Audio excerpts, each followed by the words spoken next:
Hello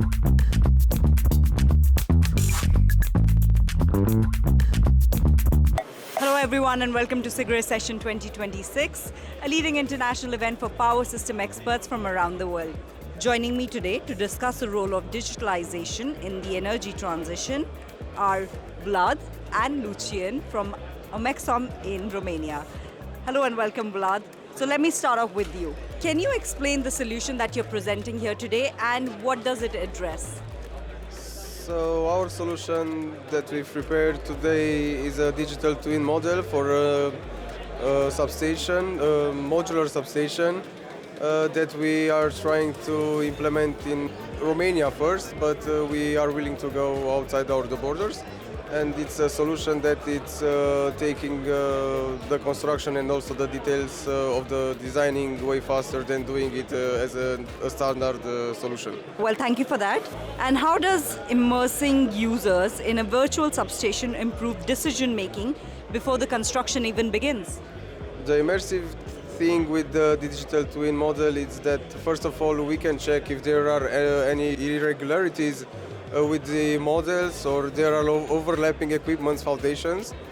That's one thing that we can check, and the other part is benefit to the tendering part because they can show the client how their final product will look like, and if it's okay we go forward, if no we will have to change a little bit and to adapt it and see what the client prefers. But these are the main points on the digital twin and on the 3D modeling. Okay, perfect. Thank you so much for that, Vlad. And moving on to Lucian. Hello and welcome, Lucian.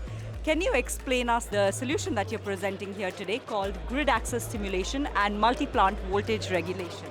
Hello. The solution is part of a suite of two applications. One is related to disconnecting or controlling the production of the power plant when there is a contingency in the grid somewhere, and the other is jointly regulating two or multiple power plants or storage systems when they are connected to the same bus bar of the substation in order to regulate the voltage level in this point. Well, thank you for that, and this brings me to my last question. As renewable energy grows, how can grid stimulation and voltage regulation help maintain network stability?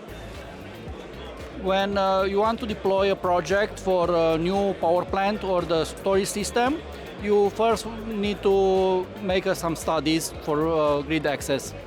According with the studies, sometimes because the grids are old or overloaded in some points, you need to somehow improve the grid in that point. One solution would be to replace all the power lines, which is costly and time consuming.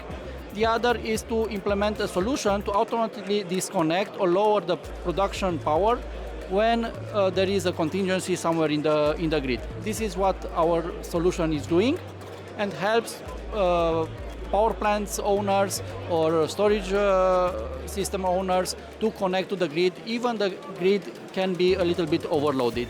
The second part is related with voltage stability and voltage level regulation. We are coordinating with multiple power plant controllers in order to provide the exactly amount of reactive power energy in the bus bar of the substation in order to keep a steady level and avoid the oscillations or the blackouts that can occur. Well, that was perfect. Thank you so much, Vlad, and thank you so much, Lucian, for joining me today. And now staying on the theme of digitalization, for future-ready power solutions, I am joined by Magnus Christensen, our colleague from Omexom in Sweden. Hello and welcome, Magnus. Thank you very much. Well, can you just walk us through this substation digitalization solution? In the normal way, we do all the measurements of currents and voltages in an analog way. When we do it digitalized, we have short copper cables into merging units, and then we are going into fiber optics into the switching room. And that is a distance of 200 meters approximately.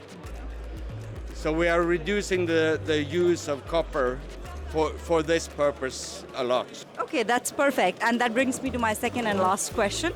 Well, can you explain how an IEC 61850 process and station bus bar technology transforms substation operations? Yeah, first of all, every signal is supervised. That is a big change from before, because then you can have a copper cable cut for several years, but now you will supervise the signal, so the signal will, once it's lost, then you will have an alarm in like 10 seconds or something. Well, that was great. Thank you so much for joining me today, Magnus. And I'll see you around at the event. Yeah. Well, that's it for this conversation, but stay tuned. We've got more expert interviews lined up from CIGRE Session 2026, happening from the 23rd of August to the 28th of August in Paris at Palais des Congrès. Come find us at the venue or follow us on LinkedIn and omexom.com for more updates from the event.